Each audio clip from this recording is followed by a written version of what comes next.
No me dijo que...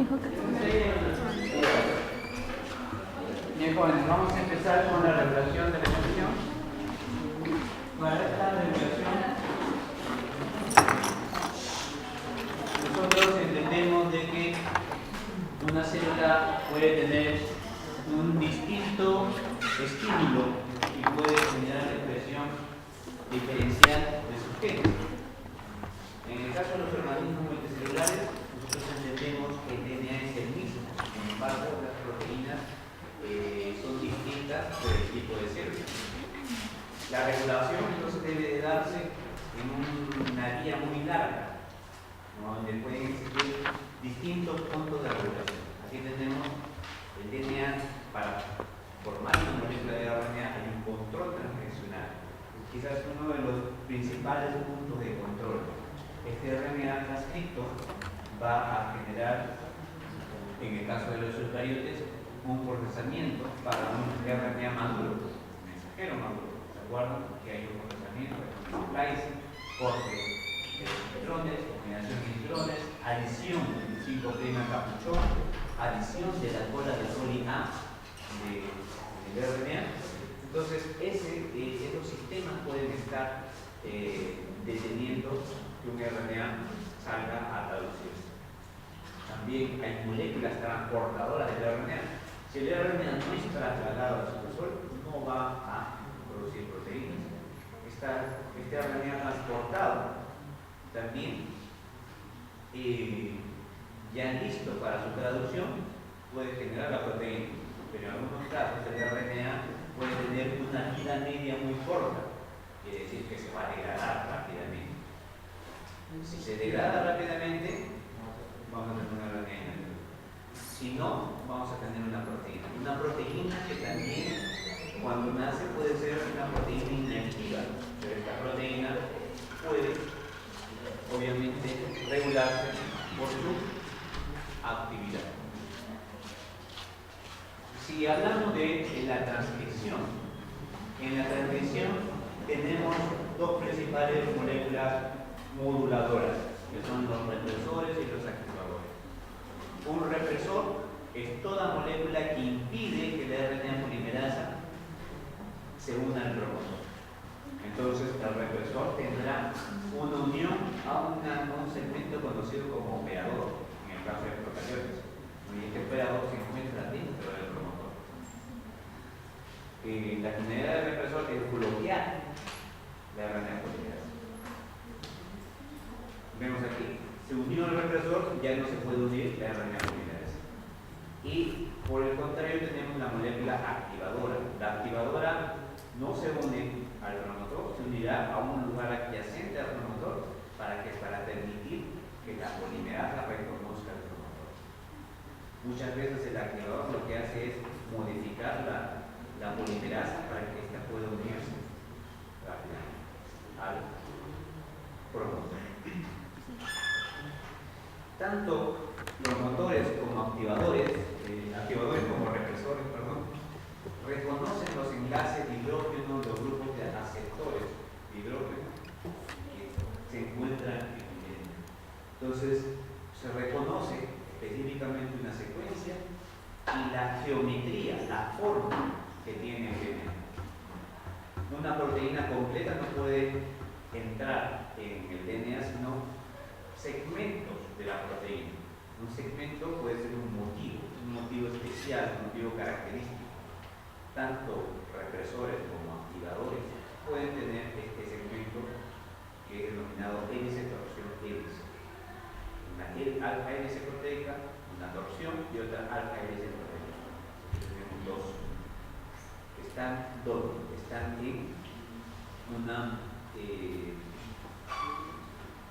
en una región del DNA específica. ¿Se acuerdan que el DNA podría tener una curvatura mayor y una curvatura menor? La curvatura mayor es más posible que calce un motivo proteínico y que reconozca la secuencia. La curvatura mayor va a ser reconocida por un motivo proteínico. En este caso, hélice torsión hélice, que lo podemos encontrar en represores, represor de tríptofano, la CRO, que es una proteína regular lambda, que también es muy similar al lambda cro para el ciclo de vida del bacteriófago. La proteína activadora de catabolitos también es muy similar a ellas, tiene el mismo motivo, hélice, proteohélice, y se pueden unir al DNA.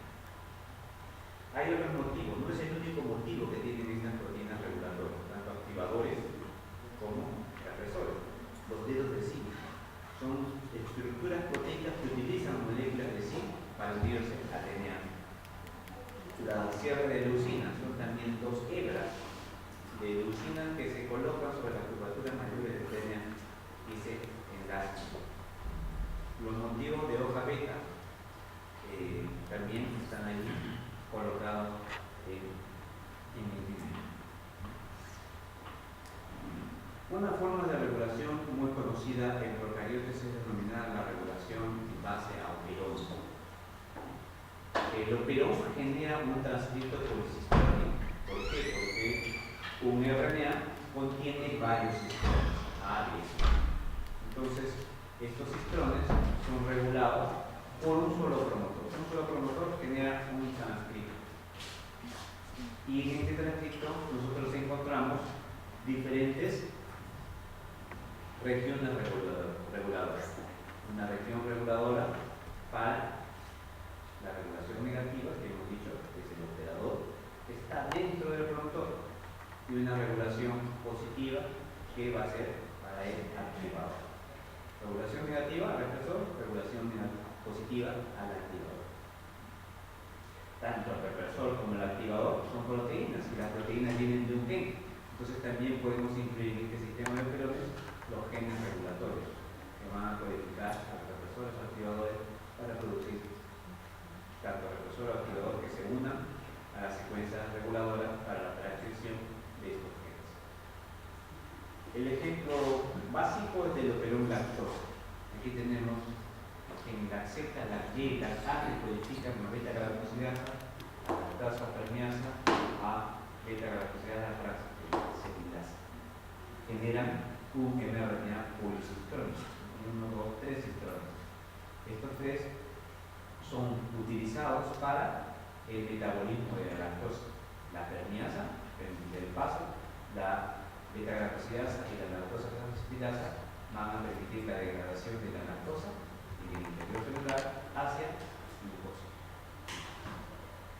Entonces, nosotros observamos que el sistema siempre está en un estado reprimido porque lo que se consume más es glucosa.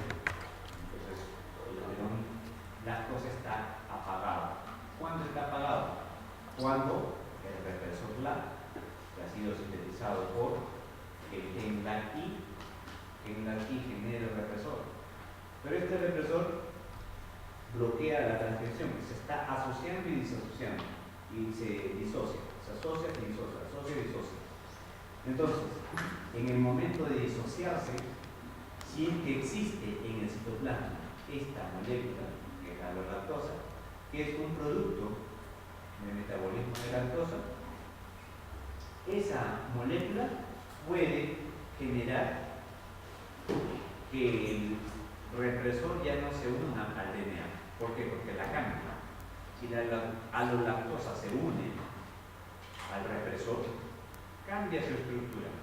Al cambiar su estructura ya no se va a unir, no se une al promotor operador, y por lo tanto el sistema se enciende, se activa el sistema. Esa era la regulación de tipo negativa, pero también tenemos una regulación positiva, mediada por la proteína activadora de catabolismo. En algunos libros nos van a encontrar como proteína receptora de AMP cíclico.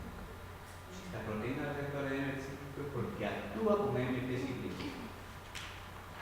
Si no hay glucosa, en ausencia de glucosa, la concentración de AMP cíclico se incrementa, pasa a 10 a la menos 4, o sea, más. Si hay gran cantidad de AMP cíclico, este AMP cíclico se une a la proteína activadora de catabolismo. Entonces se activan y empieza la transcripción que permite la degradación de lactosa y formación de glucosa. Si se produce esta formación de glucosa y empieza a incrementarse glucosa, si hay glucosa en el medio, la concentración de AMP cíclico disminuye de -4, que es más grande, a una concentración menor, que es la -7. Pasa a una concentración muy baja de AMP cíclico. Si la concentración es muy baja, CAP ya no está activo, si no está activo no se une. Y por lo tanto, ¿quién se va a unir aquí? Más bien se va a unir el represor. El represor terminará de bloquear toda la transferencia. ¿Por qué? Porque hay presencia de glucosa en el medio. Cuando la glucosa sale. Resumiendo todo este modelo, si hay glucosa o lactosa en el medio, el promotor operador va a estar libre y el sitio de regulación positiva también está libre. Por lo tanto, hay una transcripción basal del sistema. Entonces, siempre hay una pequeña transcripción de operón lactosa cuando están los dos en el medio. Si solamente hay glucosa, ¿para qué se va a sintetizar las proteínas que metabolizan lactosa? Entonces, allí el represor cumple su función de bloquear al promotor operador. Lo bloquea y por lo tanto no hay proceso. Si por el contrario glucosa disminuye, lactosa se incrementa, más bien se requiere el sistema para metabolizar lactosa y entonces la proteína activadora de catabolito va a unirse y va a favorecer la unión de la polimerasa al promotor y se activará la transferencia. Resumiendo, observamos que para toda regulación negativa necesitamos de qué? De un represor. Para toda regulación positiva necesitamos de un activador. Tanto represor como activador pueden estar moduladas por un inductor, ¿no? Un ligando. En el caso del operón lactosa vimos este ejemplo, de que el represor se une fuertemente al DNA y para disociarse del DNA necesita del ligando, que en este caso era la alolactosa. Si se unía la alolactosa al represor, ya no se va a unir el represor al DNA. Entonces aquí vemos este ejemplo. Puede darse el caso contrario, de que más bien el represor para unirse al DNA necesite del ligando, ¿sí? Y también estaríamos hablando de una represión negativa, pero con ayuda de ligando. Un represor sin ligando más bien lo que hace es que el represor esté inactivo. El mismo ejemplo lo vemos en la regulación positiva, también con un ligando. Si el ligando se une más bien a la proteína activadora, puede provocar que la proteína activadora se inactive y no haya regulación positiva. En este otro caso, de esta parte inferior, observamos que para que se une el activador necesito el ligando. Si el ligando no está, el activador está inactivo. Entonces también puede darse el caso contrario. Lo que sí debemos recordar es que para la regulación positiva necesitamos un activador, regulación negativa, un represor. En el operón triptófano se observa el mismo mecanismo. El triptófano necesita 5 enzimas para metabolizar ácido clorhídrico y producir el triptófano. Metabolizamos en esta vía, pero podemos inhibirla. Si hay demasiado triptófano, ¿para qué voy a necesitar 5 enzimas? Entonces lo pueden inhibir con un represor. El represor se activa cuando hay demasiado triptófano. Y un represor, su función es unirse al promotor operador y apaga el sistema. No es la única vía para el operón triptófano, hay otro modelo adicional. En este modelo observamos de que antes de los genes existe una región de control que sintetiza un péptido líder y una secuencia terminadora. ¿Cómo funciona la secuencia líder que tiene determinador? Porque dentro de esa secuencia existe la posibilidad de generar estructura secundaria cuando se transcribe el RNA. Se transcribe el RNA y se forma un bloque 1 que es complementario al bloque 2. La secuencia 1 es complementaria al bloque 2, se forma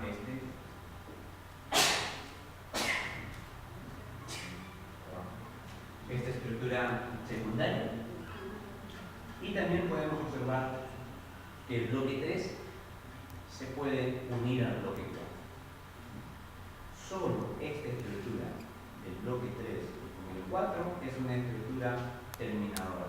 ¿Se acuerdan que en procariotes una de las formas de terminar la transcripción es con la formación de una estructura secundaria? Entonces esta es la terminación Rho independiente, una estructura secundaria que termina la transcripción. Esta estructura también se puede formar en esa misma hebra de RNA, pero requiere de la unión del segmento 2 y el segmento 3, que también son complementarios. Pero esta es una estructura muy débil, está muy alejada de la transcripción y por lo tanto no bloquea la transcripción. Estas dos formas, 3 y 4 y 2 y 3, son las que se forman con la actividad del ribosoma. Entonces quiere decir que para que funcione este sistema necesito transcripción y traducción. Observamos. Si hay demasiado triptófano, justo aquí en el péptido líder hay codones para triptófano. Entonces, si hay triptófano, el ribosoma va a leer estos codones de triptófano rápidamente. Y entonces se ubica en la posición 1 y 2. Bloquea la unión de 2 y 3. Así que la secuencia 3 se va a unir con la secuencia 4. Esta unión es la estructura atenuadora. ¿Por qué? Porque hay demasiados triptófanos. No se requiere sintetizar triptófano. Por lo tanto, se termina la transcripción, se termina la traducción por el atenuador. Sin embargo, no hay triptófano. Llegó a leer el primer codón. Está aquí, tiene que esperar a que haya triptófano para poder leerlo. Si no hay triptófano, se va a demorar el ribosoma en leer esos codones. Se estanca, pero está estancado sobre el segmento 1. Entonces el segmento 1 no puede unirse al 2 y el segmento 2 sí tiene la posibilidad de unirse al segmento 3. Entonces aquí se produce esta estructura que es no terminadora. Si el segmento 2 ya se unió al segmento 3, el segmento 3 no se puede unir al segmento 4 porque ya está unido. Entonces aquí no es estructura terminadora por baja concentración de triptófano, la transcripción continúa y la traducción continúa. Esta es la solución por el atenuador. ¿Puedes repetir, por favor? ¿Esta última parte? Sí. Hay baja concentración de triptófano, entonces el ribosoma tiene una lectura muy lenta porque no hay triptófano para colocar, no puede colocar. Y como no puede colocar, va muy lento, no abarca la región de la secuencia 2. Por lo tanto, la secuencia 2 sí se puede unir a la secuencia 3. Y si ya se unió la secuencia 2 con la secuencia 3, el segmento 3 no puede unirse con la secuencia 4. Si no se une, no se forma el atenuador, que es la secuencia 3 y 4. Por lo tanto, la transcripción continúa y la traducción también continúa. ¿Para qué? Porque se requiere triptófano. Y esos son los modelos más básicos que se han estudiado muy bien en bacterias, en procariotes. Pero en el caso de los eucariotes, nosotros tenemos una regulación más compleja, sobre todo porque los genes están en el DNA y el DNA está condensado, hay nucleosomas. En regiones donde hay demasiados nucleosomas, que es la heterocromatina, allí tendremos a los genes en estado apagado. Y más bien, cuando haya una activación, los nucleosomas tienen que disociarse. Tengo que pasar de una cromatina condensada, heterocromatina, a una cromatina descondensada, eurocromatina. ¿Para qué? Para poder tener libre la caja tal.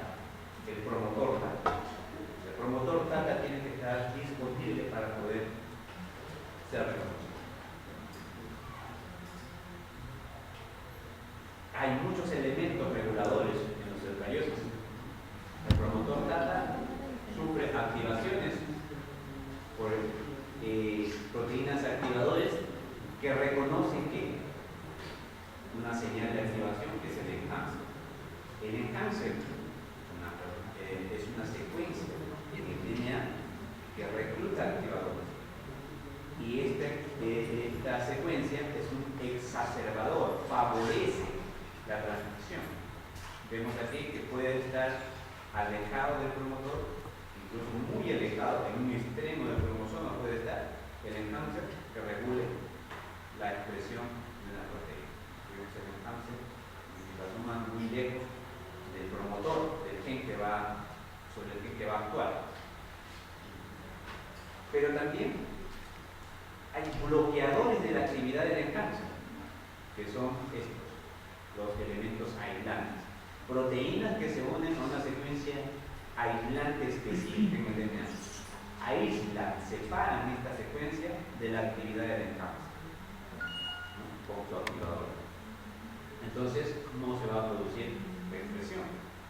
Pero también el enhancer puede cumplir una función de activar distintos promotores. Puede activar promotores hacia su derecha o promotores hacia su izquierda. Un gen invertido podrá ser activado si es que el gen hacia su derecha no está bloqueado. Se bloquea uno, pero puede activar el otro.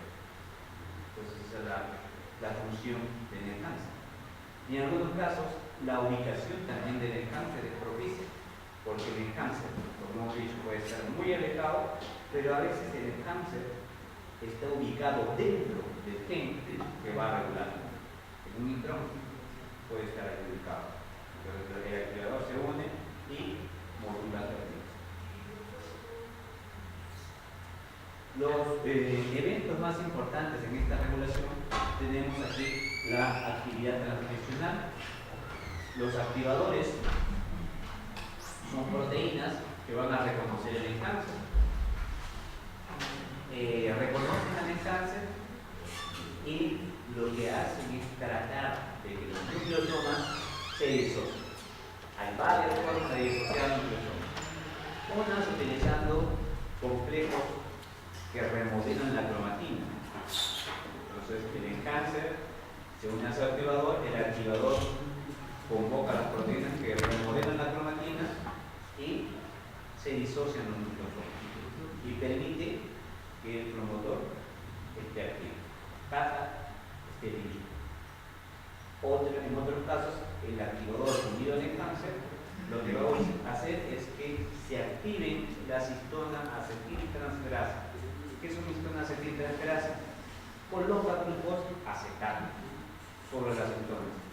Una histona con carga negativa se va a disociar del DNA. Por lo tanto, los nucleosomas se van a separar. Un DNA condensado va a pasar a un DNA descondensado. Y eso permite que el promotor tata esté libre. Entonces se inicia la transcripción. Por eso son activadores.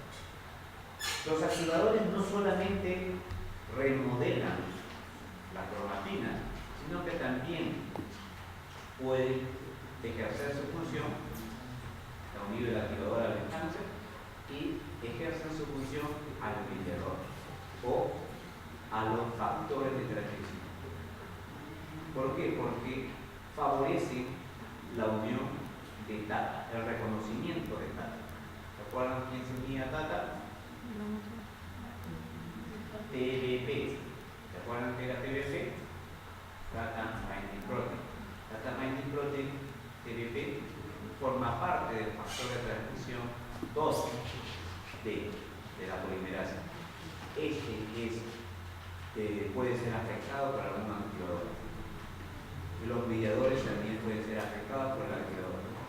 El activador lo que hace es favorecer la unión para el reconocimiento de tata. En algunos casos se puede observar de que hay un estricto orden en el proceso del inicio de la transcripción. Muchas de las proteínas empiezan remodelando cromatina. Primero. Después modifican histonas.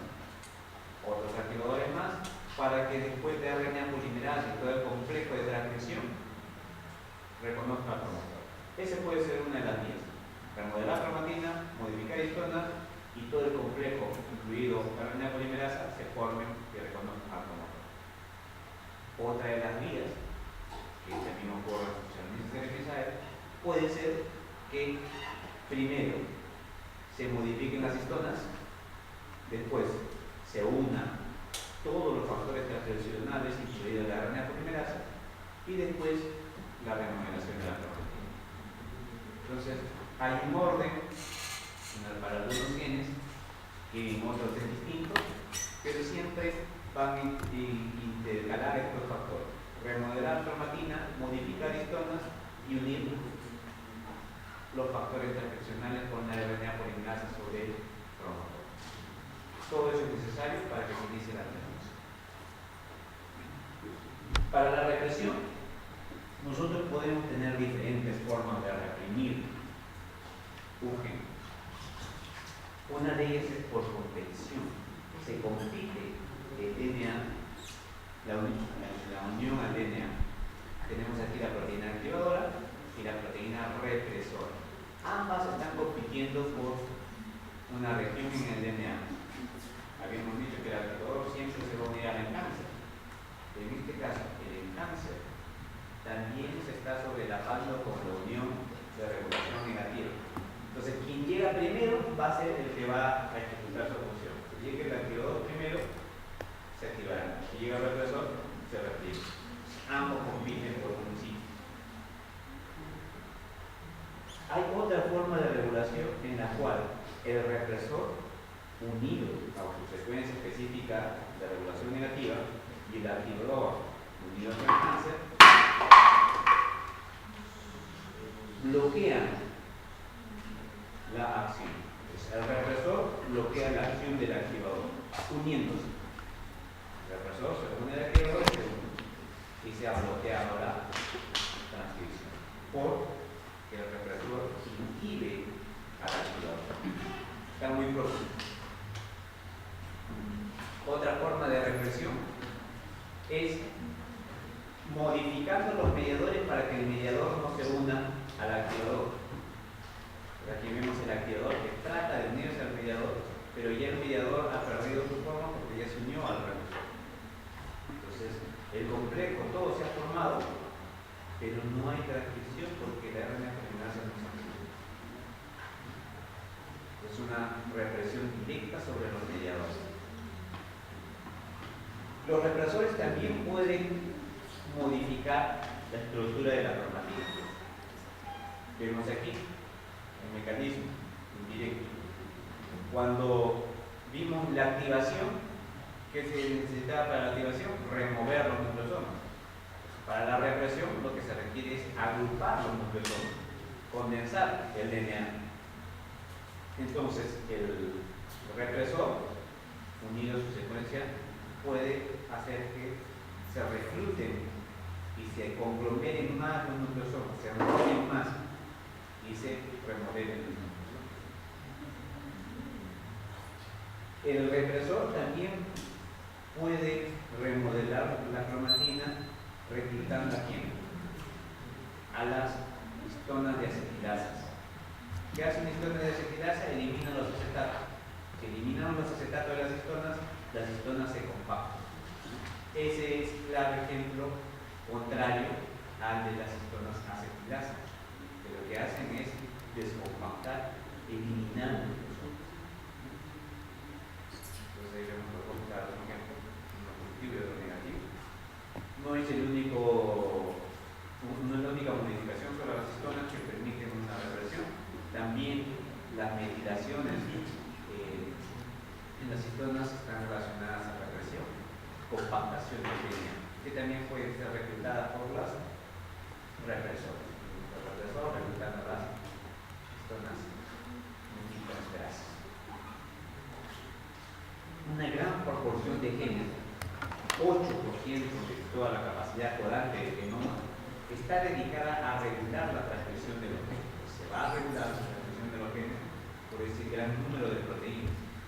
Entonces, un gen puede estar regulado por muchos genes reguladores.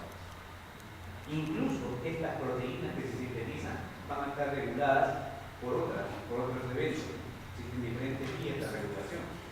Aquí vemos una proteína sintetizada reciente puede estar ya activa, pero en este caso la regulación de esta proteína activa es su tiempo de vida medio, porque una proteína no puede estar tan activa por mucho tiempo.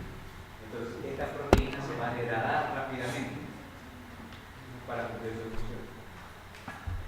Después, la proteína puede, en otros casos, la proteína necesita de múltiples factores. Por ejemplo, esta está inactiva y necesitará de un ligando, un inductor que la active. En otros casos, requerirá la adición de una modificación, una fosforilación. En otros casos, la proteína para su activación requerirá de alguna subunidad adicional. No actúa solo, actúa de forma limérica, de repente la forma limérica está activa. Muchas proteínas tienen un inhibidor, se sintetizan y inmediatamente se inhiben, están enmascaradas. Obviamente, si removemos el inhibidor por alguna modificación, la proteína se activa. En otros casos, el traslado de una proteína de un lugar a otro lugar provoca su activación. Tenemos aquí la inhibición de la proteína en el citosol, pero su activación la vamos a ver en uno. Este es el claro ejemplo de los factores de transcripción, porque la transcripción no se ocurre en el núcleo, pero la proteína se sintetizó en el citoplasma. En el citoplasma inhibido pasa al núcleo a activarse. Otras proteínas más bien responden a una señal externa. Entonces son proteínas que están esperando la señal externa. ¿Dónde llegan las señales? En la membrana. En la membrana citoplasmática entonces está esta proteína que para su activación recibe la señal y es modificada por una proteólisis. Al modificarse por una proteólisis, entonces nosotros tenemos la liberación de la proteína activa, del fragmento activo. En el caso de silenciamiento, nosotros sabemos que un DNA compactado está silenciado. ¿Dónde encontramos más silenciamientos? En las regiones teloméricas.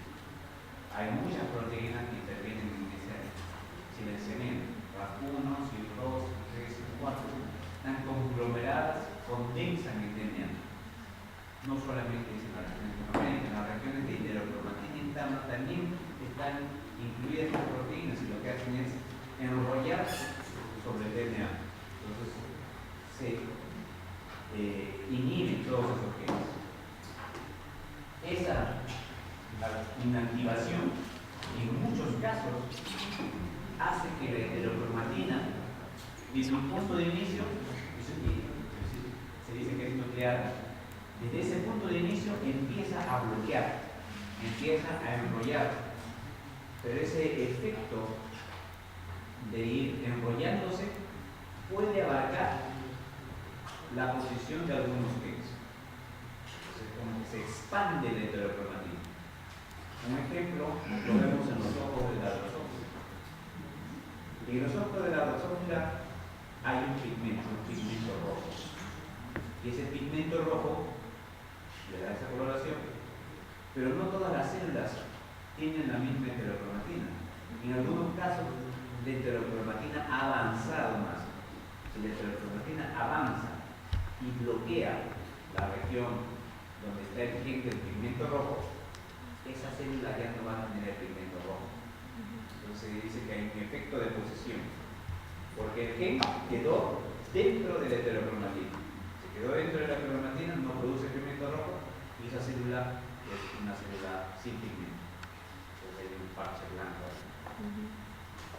En las células que tienen el pigmento rojo, el gen quedó fuera de la heterocromatina y se ve el pigmento rojo. Otro de los casos es que el DNA, la expresión está relacionada a un fenómeno llamado imprinting o impronta. ¿Qué que es la supresión de la expresión de algunos genes. Esa supresión de la expresión de algunos genes está relacionada a la metilación del DNA. El DNA se metila, cuando se metila el DNA, lo que tenemos es el acúmulo de proteínas sobre el DNA metilado. Y ese DNA se apaga. No hay luz. Esa metilación, en algunos casos, puede ser la explicación de las activaciones de unos genes en el cromosoma materno y de otros genes en el cromosoma materno. Aquí observamos la metilación, que en este caso está en el cromosoma paterno. Esta metilación inhibe la expresión de este gen. ¿Por qué? Porque en el cáncer unido al activador, el activador ya no puede tener la función sobre este gen, entonces ejerce su función sobre el otro gen y se expresa. En el otro caso del otro cromosoma, que es homólogo del materno, no está metilado, entonces este gen se puede expresar. En el cáncer, el activador sobre el cáncer ejecutará una expresión de este gen, porque no está metilado. Y no harán la expresión del otro gen, porque también en esta zona también está un aislante. Aislamos este gen. Entonces se produce el aislamiento de este gen y el cáncer solamente actúa sobre este gen. En este otro caso, el aislante no puede introducirse porque hay metilación. Y el activador tampoco puede activar este gen porque está metilado. Entonces activará al otro. Eso explicaría la diferencia de las expresiones. Un mecanismo que es todavía no está muy bien estudiado, pero que aseguraría el patrón de la expresión es el mecanismo de regulación epigenética. Entonces, en una regulación epigenética estamos viendo de que la regulación no está en base a la secuencia de ADN, sino que la regulación estaría en algún elemento adicional. ¿Cómo mantenemos la expresión de una célula paterna a una célula hija? La célula paterna tiene una determinada actividad, un patrón específico de expresión. Para que la célula hija pueda tener un patrón específico de expresión, tiene que tener los mismos sistemas. En algunos casos se habla de un feedback positivo, una retroalimentación positiva. Quiere decir que la misma proteína que ha sido sintetizada por la célula paterna también es heredada por la célula hija.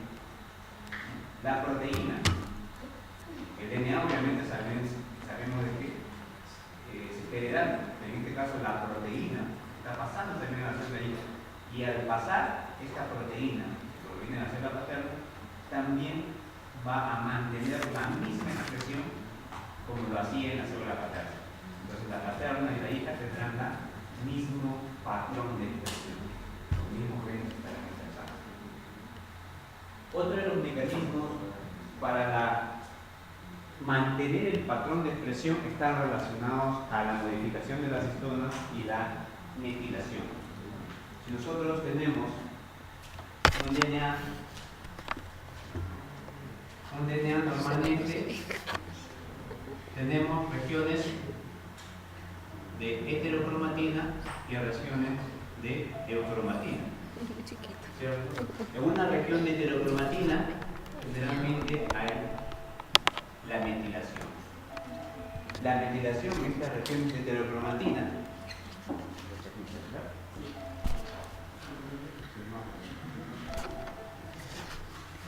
en una región de heterocromatina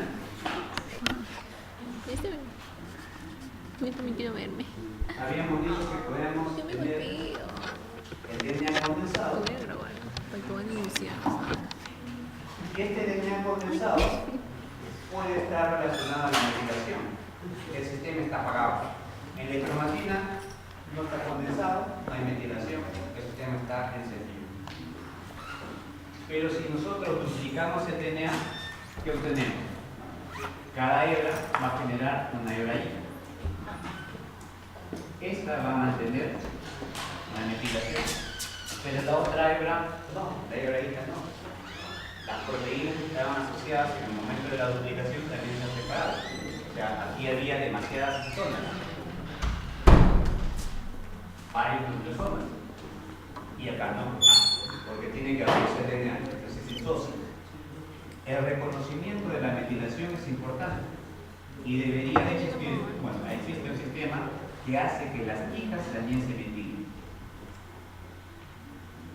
Una vez que se metilan las hijas, el mismo bloque de heterocromatina se mantiene en la hija. Las proteínas, como se han metilado, también se vuelven a acumular. Y se vuelve un DNA condensado que no se va a expresar. Y el otro segmento sigue igual en eucromatina, que sí se va a expresar. Entonces se mantiene la expresión de un segmento heterocromatina y un segmento eucromatina. ¿Qué es lo que nos explican acá? La metilación en DNA, entonces, estaría relacionada a mantener ese patrón de expresión. Entonces necesitamos metilar la hebra hija. Metilamos la hebra hija y mantenemos la inhibición de este segmento. El otro caso de regulación es mediante agregación de las proteínas. ¿Cómo se explica la agregación de las proteínas? Ese es un efecto de las proteínas de los priones. ¿Qué son los priones? Son una proteína que se altera, ¿cierto? Una proteína alterada dentro de la célula se empieza a acumular. El DNA es el mismo, se generó la proteína, se empezó a acumular. Si el DNA se divide, o que la célula se divide, ¿este DNA está dañado? No, es la proteína. Entonces puede generar proteína buena. Pero si también en el citoplasma se heredó la misma proteína mala, está mal conformada, esa misma proteína va a interactuar no sobre el DNA, sino más bien sobre la proteína nueva. ¿Y qué hace? La transforma y se agrega. Por lo tanto, ¿qué se está heredando? Se está heredando la expresión de esta proteína defectuosa. Pero el DNA sigue siendo intacto, no dañado. Entonces, el patrón de la expresión, porque esta tiene ya una proteína dañada, a pesar de que esta otra está generando proteína no dañada, se está convirtiendo en proteína dañada porque se introdujo DNA dañada. DNA proteína. Perdón, proteína plegada, mal plegada. Entonces, el efecto no lo vemos por modificación del DNA, sino por modificación de la proteína. Por eso se dice que es epigenético, porque es una regulación que no está en el DNA, en la genética del DNA, no está en elementos externos como son las proteínas. Y eso se observa en los priones. Se mantiene la expresión solamente por mantener la proteína, no por mantener el DNA. Esos son mecanismos epigenéticos, los cuatro. El control post-transcripcional ya lo habíamos visto en la primera diapositiva, no para resaltar. Y una vez que terminamos la transcripción, terminamos el proceso de la regulación y el inicio de la transcripción, pueden existir otros mecanismos. Una RNA puede ser abortada, porque ya no se necesita, entonces en ese momento se aborta la transcripción. En algunos casos los RNAs no se procesan. el capping no se da, el splicing, la reducción de los electrones no se da, no se evita el RNA, entonces el RNA no es funcional y también se carga. El RNA en algunos casos no se traslada al citoplasma y entonces se retiene en el núcleo. Esa retención también va a ser un punto de regulación. Generalmente los RNA que se retienen en el núcleo por mucho tiempo son los que van a ser degradados. El RNA que pasa hacia el citosol para ser traducido también puede bloquearse por el proceso. ¿Cómo? ¿Cuál es el punto importante para la traducción del RNA? Que se reconozca su 5'. El 5' acá. Si el 5' está bloqueado por alguna otra proteína, entonces no va a haber traducción, va a estar bloqueado. Porque el ribosoma no va a reconocer eso. Y el otro punto de regulación es la degradación del RNA. ¿Qué pasa con un RNA con una cola muy corta de poliadeninas? Se degrada. Entonces, hay RNAs que tienen una cola muy corta y estos van a degradarse rápidamente, a diferencia de un RNA que tiene una cola muy larga. Simplemente para resaltar eso. Vamos a pasar a la próxima parte, que es la tecnología de DNA recombinante. ¿Qué entendemos por DNA recombinante? Entendemos un DNA que tiene diferentes orígenes. Un DNA, para combinarlo, nosotros debemos de hacer uso de dos enzimas importantes. Una es la enzima de la restricción, que forma el DNA, la secuencia específica, y la otra es la DNA ligasa. La DNA ligasa que va a unir los fragmentos. Cortamos y pegamos. Cortar y pegar.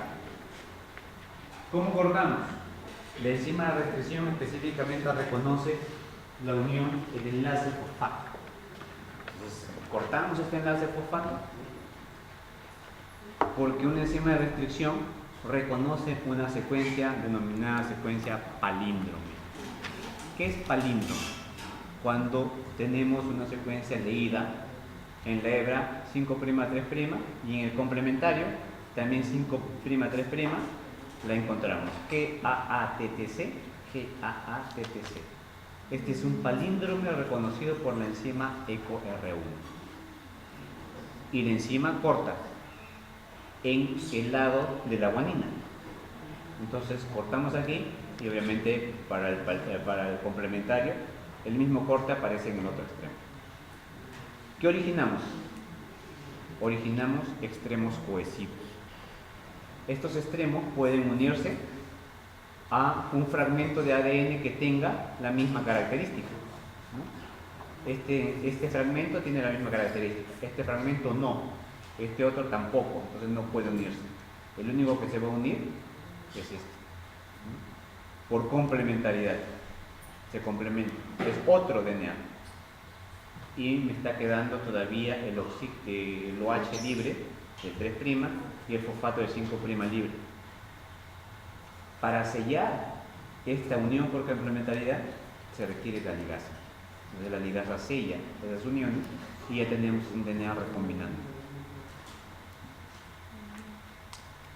Un DNA recombinante que me permite clonar secuencias de ADN, genes de ADN. Obviamente que es muy distinto a la clonación de organismos, como en el caso de la oveja Dolly. ¿Qué necesitamos para clonar? Secuencias.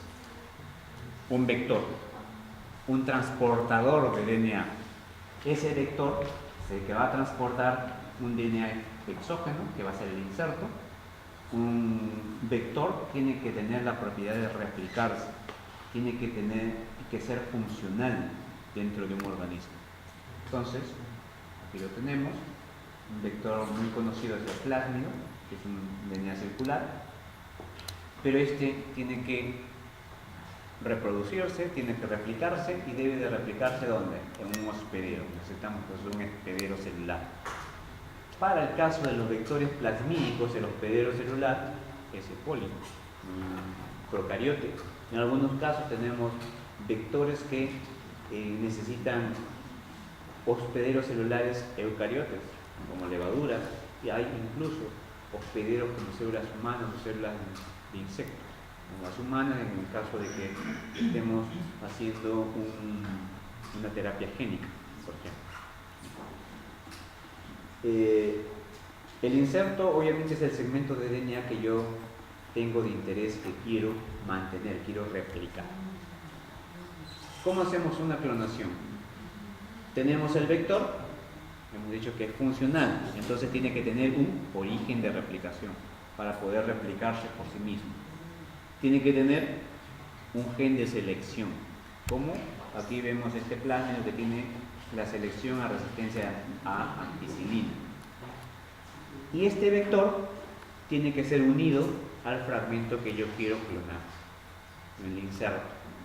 Entonces aquí estaré generando un fragmento, un plásmido recombinante, un DNA recombinante. Estoy combinando los dos para después introducirlo dentro de una bacteria. Transformar, en este caso, el Escherichia coli, por fluoruro de calcio o por electroporación, haré que este plásmido ingrese en la célula. Si lo acepta, esta célula va a adquirir la resistencia a ampicilina. Si no la acepta, obviamente no va a crecer en una plaga con ampicilina y esta bacteria va a morir. ¿Sí? Porque yo le colocaba ampicilina para mantenerla. Entonces, hemos dicho que es autónomo. Entonces el vector puede duplicarse. Se duplicará por sí mismo, solo, pero también en el momento de la duplicación celular. ¿Qué es ampicilina? Ampicilina es un antibiótico. Un antibiótico pero no que... se supone que los antibióticos, si van a matar a la bacteria. Van a matar a la bacteria. Pero en este caso estoy poniéndole la resistencia a ampicilina. Entonces tengo aquí un gen que me va a degradar ampicilina. Entonces, esta bacteria adquirió este gen que degrada ampicilina. Esta bacteria no adquiere el gen que degrada ampicilina. Entonces, cuando las hago crecer en ampicilina, solamente va a sobrevivir esta. Se hace resistente. ¿Y esta? No es el único tipo de vectores que tenemos, que es el plasmídico, sino también tenemos vectores que son derivados de virus, de bacteriófagos. El bacteriófago Lambda es uno de los DNAs que más se ha usado para generar un vector. El plásmido permite insertos pequeños, menores de 10 kilopares de base. En bacteriófagos se puede hacer un inserto mayor de 20 hasta 30 kilopares de base. Los vectores cósmidos son una combinación genéticamente de plásmidos con bacteriófagos y permiten un inserto mayor de 40 kilopares de base. Existen, este tamaño todavía es muy pequeño, 40 kilopares de base a los 1000 millones de pares de base que puede tener el genoma humano, el genoma de un mamífero. Entonces, no me sirven para clonar genes, fragmentos grandes de mamíferos. Por eso se crearon estos plásmidos que sí permiten una mayor capacidad, ¿no? Que son los cromosomas artificiales bacterianos, BACS, o los cromosomas artificiales de levadura, JACS. Los cromosomas artificiales bacterianos, como los de levadura, permiten un inserto mayor de 300 kilopares de bases. En el caso de los BACS, son exclusivamente de bacterias, son exclusivamente de E. coli. ¿Por qué?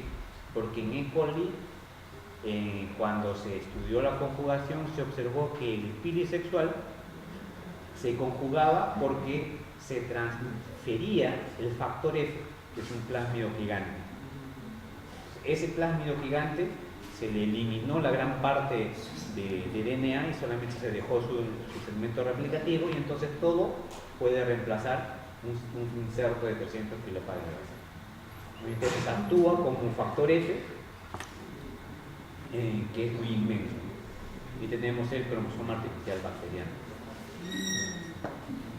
En el caso de los JAKs fueron generados a partir del cromosoma 4 de levadura.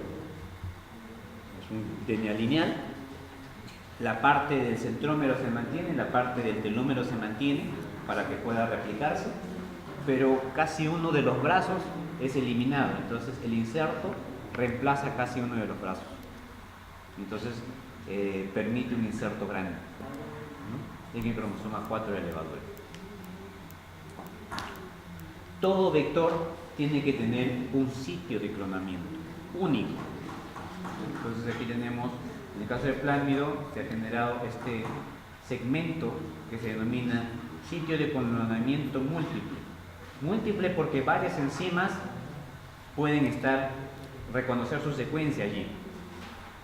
Pero estas enzimas se han asegurado de que no corten en ninguna otra región del vector.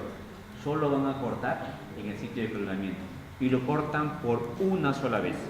Por eso es un sitio único de clonamiento para una sola enzima. Puedo usar cualquiera de estas, pero solamente una vez. También un vector tiene que tener un mecanismo de selección. Una selección muy usada es la selección con beta-galactosidasa. Entonces tenemos aquí el vector con el gen de beta-galactosidasa. Si el vector está con el gen intacto, beta-galactosidasa va a estar intacta. La enzima va a degradar el sustrato. Entonces yo puedo colocar un sustrato que me genere un color. XGAL es el sustrato de beta-galactosidasa. XGAL será degradada por beta-galactosidasa y generará un producto azul. Si yo voy a colocar el inserto en el gen de beta-galactosidasa ya deja de ser funcional, porque lo estoy cortando y estoy metiendo una secuencia extraña dentro de beta-galactosidasa. Al colocar esto, el gen se hace no funcional, entonces se inactiva el gen, por lo tanto no va a degradar el sustrato.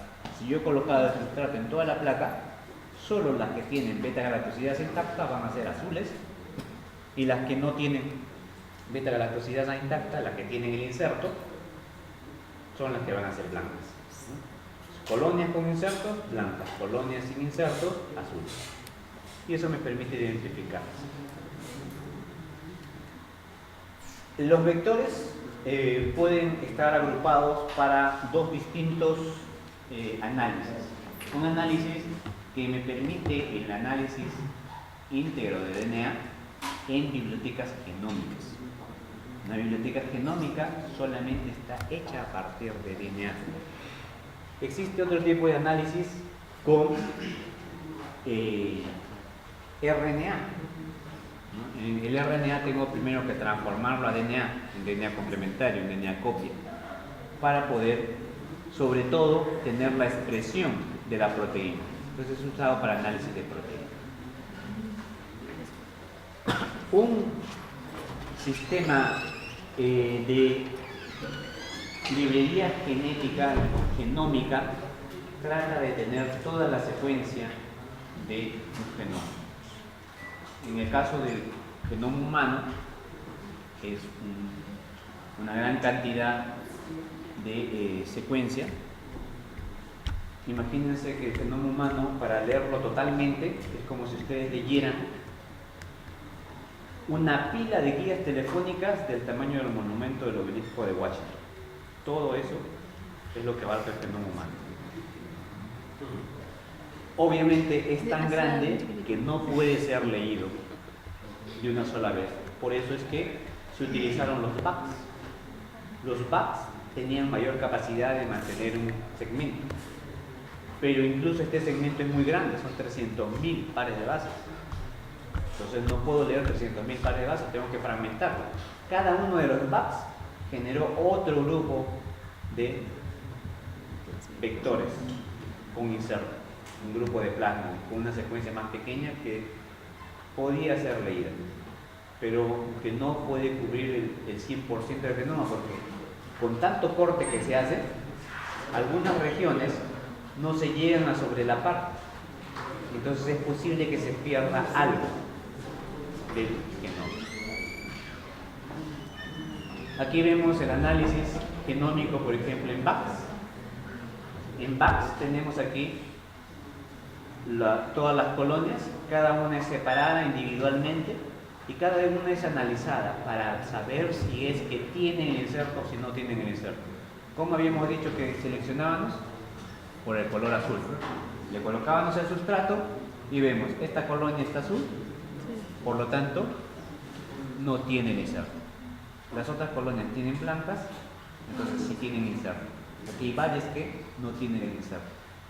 Entonces este es un análisis de las colonias de VAX. Si analizamos RNAs, analizamos una biblioteca preparamos una biblioteca de expresión. Pero en una célula necesitamos discriminar el mensajero de los otros RNAs. Acuérdense, ¿qué RNAs están en mayor cantidad en una célula? El mensajero. El mensajero. Ribosomales. Los ribosomales están en mayor cantidad en una célula. Los mensajeros están en muy poca cantidad. Entonces, ¿cómo separo los mensajeros de los ribosomales? En el caso de eucariotes es fácil, porque tienen la cola de poliar. En la procariotes es más difícil. Pero en eucariotes, por la cola de poliar, yo puedo tener una perlita de agarosa que tiene una cola de timina. Entonces la timina sirve como una especie de anclaje para el mensajero que tiene la cola de adenina. Se lava y solamente me quedan los mensajeros. Entonces purifico solo mensajeros. Este mensajero obviamente no puede clonarse de esa forma como RNA. Tiene que transformarse a DNA. Primero haré la copia de complementario a partir de la cola de timina, puede ser. Haré la copia del DNA, pero el RNA tiene que ser removido. Entonces también degradaré el RNA y nuevamente haré una copia de ese DNA. Entonces termino con una doble hebra de DNA, que es copia del mensajero. Entonces por eso dice copia de DNA o complementario. En el proceso de introducir ese mensajero al plásmido, es posible que se pierda la secuencia, que se pierda la lectura. Entonces, algunas de ellas van a ser viables, otras no. Tengo que analizar la expresión de la proteína. Puedo analizarla evaluando la actividad de la proteína final, ¿no? Porque esta bacteria va a producir la proteína. Si la produce en adecuada forma, entonces la podré identificar. Si es un antígeno, ese antígeno tiene que ser reconocido por un anticuerpo. Aquí tenemos el ejemplo de un antígeno que ha sido clonado, la proteína. Todas estas bacterias, alguna de ellas puede tener la proteína correcta y las otras no. Entonces el anticuerpo va a seleccionar cuál de las colonias que yo he obtenido por clonamiento tiene la proteína correcta. Esta es la única. Las otras no tuvieron la proteína correcta. Entonces es un poco más difícil el seleccionar una colonia que tenga exactamente la proteína que se quiere obtener. En resumen, la diferencia de una librería genómica con una librería de cDNA de expresión es que en la genómica puedo encontrar las clonas que tengan intrón o clonas que tengan DNA no transcrito. En la librería de cDNA, librería de RNA, solamente voy a tener regiones codantes. Incluso no voy a tener el gen completo, solamente voy a tener los exones, no voy a tener intrones.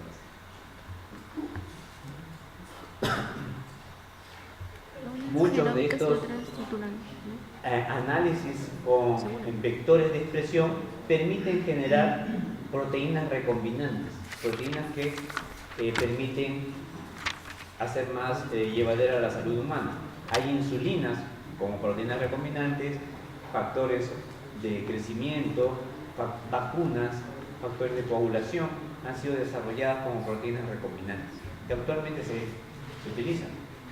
Algunas son elaboradas en bacterias, otras en levadura, otros incluso se han introducido en animales transgénicos. Un animal transgénico es el que tiene un DNA exógeno, que ha sido introducido por microinyección directa. Se han utilizado en algunos casos virus, se han modificado células embrionarias, se han modificado el núcleo o el esperma o el cromosoma de esas células para poder mantener un DNA extraño. Aquí vemos el ejemplo de una microinyección. Un transgen es colocar directamente en el núcleo. Yo tengo que esperar de que ese transgen se recombine y se introduzca en el cromosoma.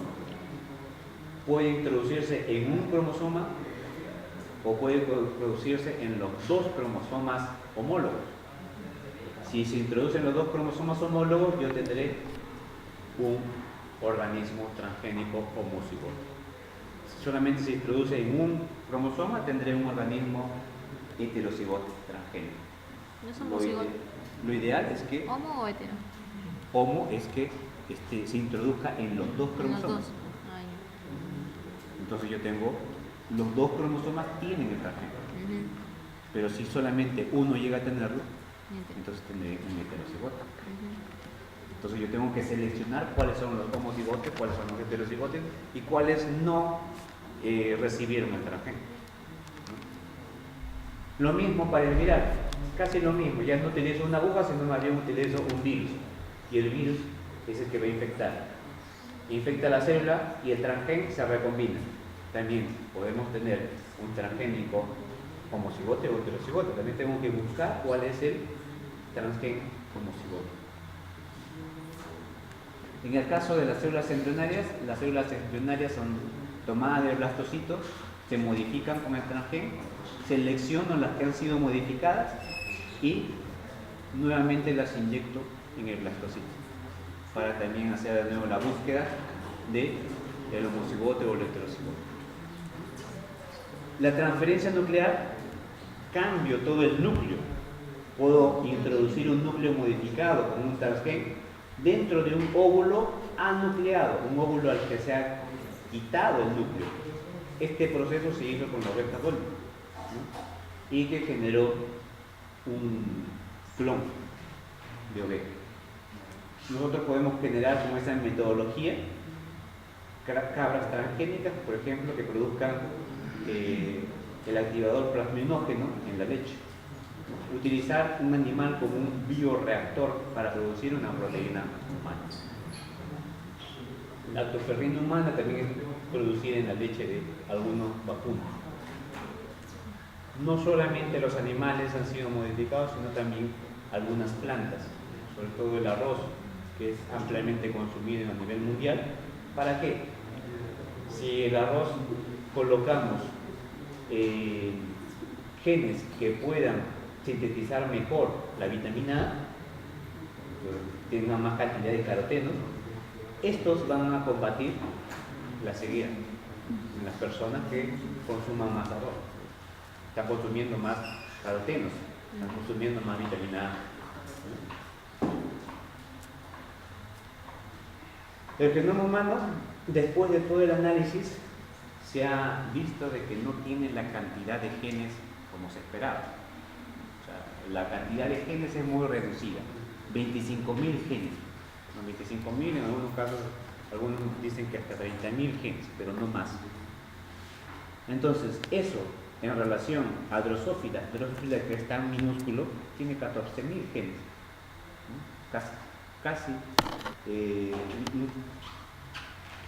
Casi un poco más de la mitad del humano. Pero el humano, porque tiene menos genes. En la respuesta podríamos verla aquí, porque vemos que el humano, Si vemos 25.000 genes, deberíamos de tener 25.000 proteínas, pero no es así. El humano puede tener más proteínas, puede tener hasta 300.000 proteínas. ¿De dónde aparecen esas otras proteínas? Esas proteínas aparecen porque existe un splicing alternativo, donde un gen puede generar varias proteínas dependiendo del sistema. Hay inmensas repeticiones en el DNA genómico, hay secciones repetitivas, microsatélites, altas. Pero hay un punto más específico que se está tratando de relacionar, que es el polimorfismo de único nucleótido. Son mutaciones puntuales, específicas, polimórficas, que se está tratando de mapear y relacionar con un punto específico de alguna enfermedad. En el mitocondrial ya se han hecho algunos análisis y se han encontrado algunas mutaciones relacionadas a neurodegeneración, musculares, ópticas, incluso Alzheimer. La variabilidad del genoma humano es muy pequeña. La identidad es 99.9%, pero ese 0.1% que nos hace diferentes unos de los otros abarca 3 millones de bases, que son muchos puntos de mutación. Y esos puntos de mutaciones son las regiones puntuales, los SNPs, polimorfismo de único nucleótido. Hay algunos genes que se encuentran inactivos en algunas personas, hay algunos genes que están ausentes, hay algunos individuos que presentan un tipo especial de gen, por ejemplo que es el receptor en algunos linfocitos, que puede servir para resistencia a determinadas enfermedades. Entonces no todos somos iguales, ¿no? Algunos tienen estos genes especiales, otros tienen genes que están duplicados, que pueden tener una mejor predisposición al uso de fármacos, ¿no? Este gen es importante porque permite el metabolismo del 40% de fármacos. Entonces es muy importante saber si la persona tiene este gen.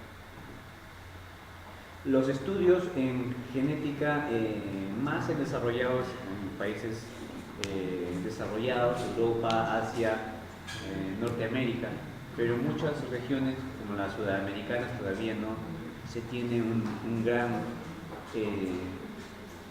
nivel para poder tener y estudiar todos los SNPs que puedan estar en regiones de pobladores sudamericanos. ¿Por qué es importante el análisis de los genomas? Porque me va a permitir un mejor desarrollo de test de diagnóstico para algunas enfermedades, me van a permitir el desarrollo de proteínas recombinantes, farmacogenética, incluso poder postular una terapia genética. Pero primero tenemos que diagnosticar dónde está el error de las personas. No voy a secuenciar todos los genomas de todas las personas. Entonces, mejor me voy a los puntos puntuales. Entonces, ¿dónde está el error? Puedo diagnosticar pacientes en mutaciones únicas, e incluso las puedo hacer desde manera prenatal, antes de que el individuo nazca. ¿Para qué? Para poder seguir una mejor prevención, una mejor terapia, ¿no?, a esa enfermedad.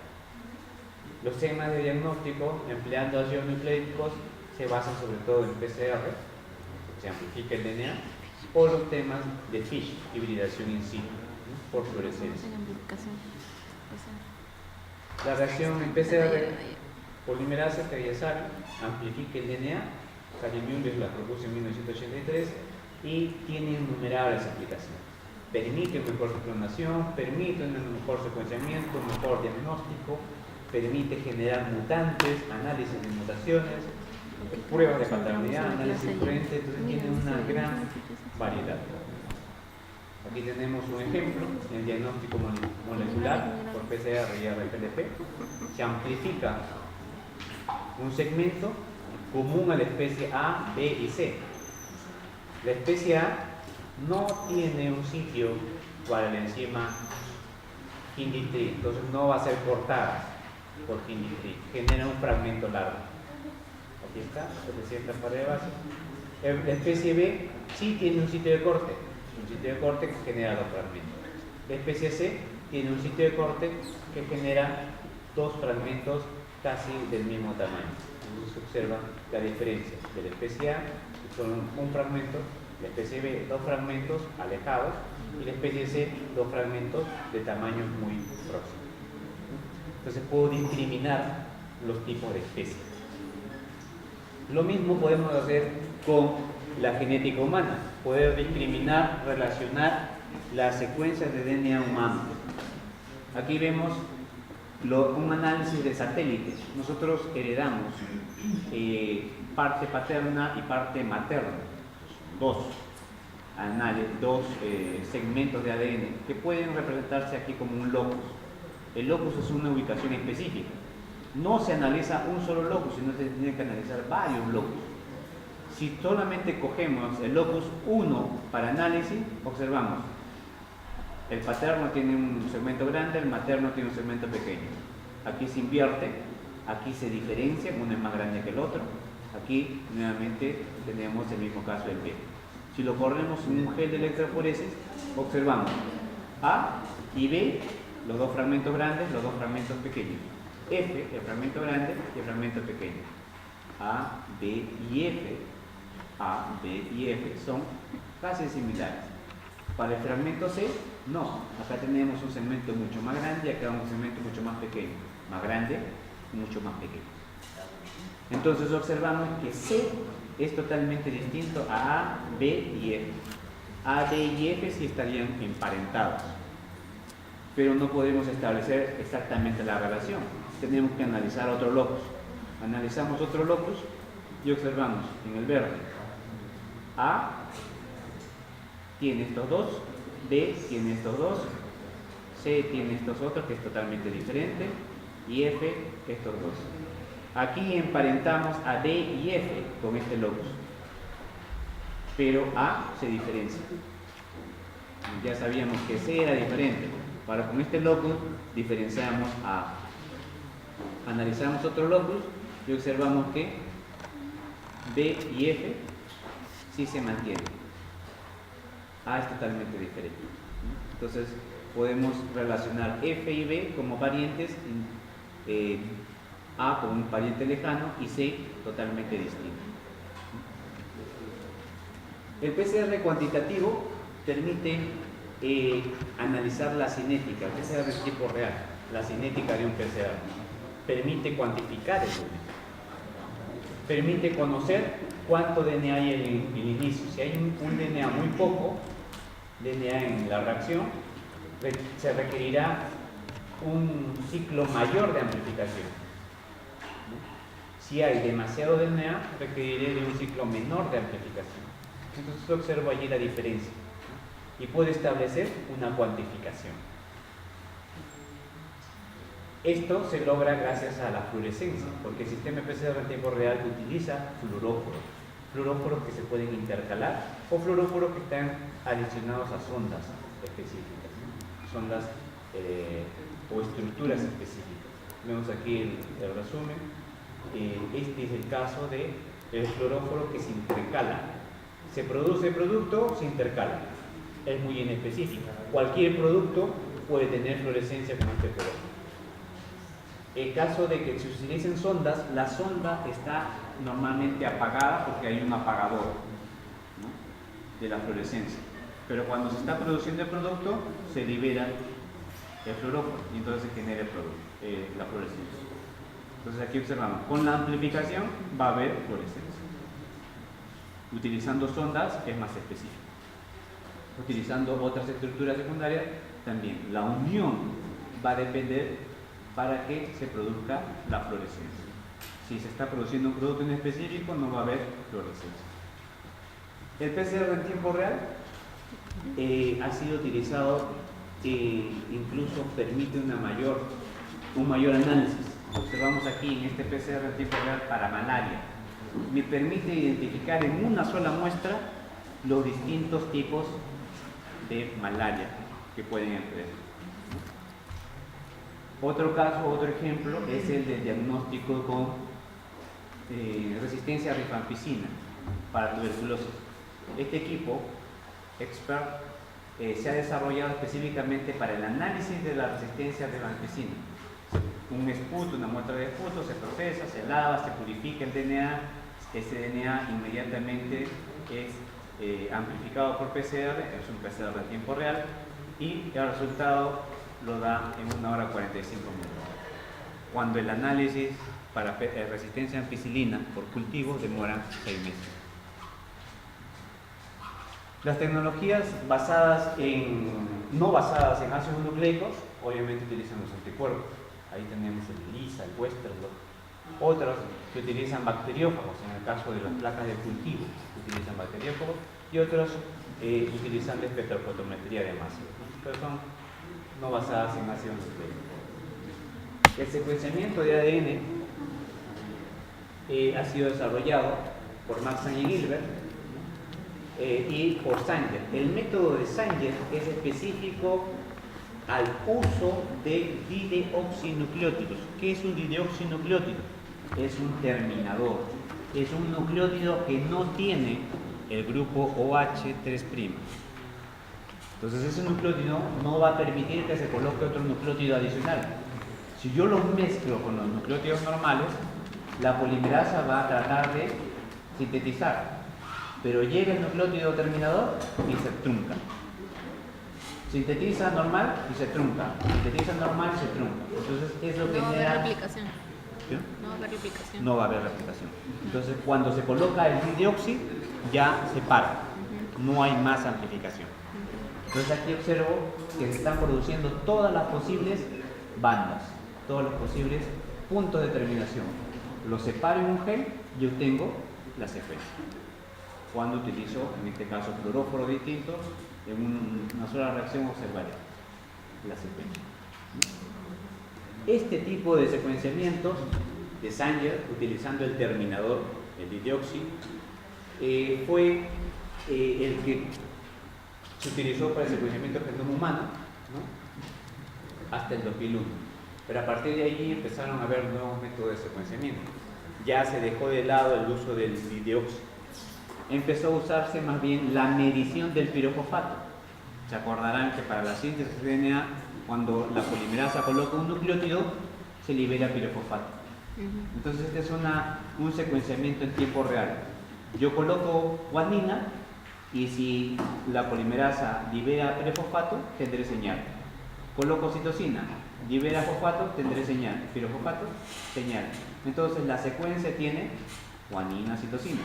Coloco timina, no libera fosfato, quiere decir que no tiene timina la secuencia. Coloco adenina, señal. Coloco guanina, doble señal. ¿Qué me indica doble señal? Dos nucleótidos, ¿no? Dos nucleótidos. Una señal, la secuencia tiene ese nucleótido. Ninguna señal, la secuencia no tiene ese nucleótido. Parece más lento, pero si yo lo aplico a millones de esferitas, cada una con una secuencia distinta, tendré un número más grande de secuencias, incrementamos el número de secuencias, a pesar de que solamente estamos leyendo un fragmento pequeño. Eso es lo que se denomina secuenciamiento masivo. Incrementamos el número de secuencias y leemos menos. El microarreglo, ustedes ya saben que son los genes de chip que pueden servir para un análisis de expresión. Un análisis de expresión como se muestra aquí en la figura. Observamos la muestra B, los RNAs, cada uno marcado con un fluoróforo distinto. Estos fluoróforos distintos van a reconocer en la plaquita un gen distinto. Cada uno de estos círculos representa un gen distinto. Si solamente vemos la fluorescencia roja, que es marcada para la muestra A, este gen es para la expresión de A. Si vemos la de B, ese gen es expresión para la de B, la verde. Un color intermedio indicará que es tanto A como B. Y donde no haya fluorescencia es porque no hay expresión de ese gen. Entonces, eso facilita un poco el análisis de expresión de muchas células.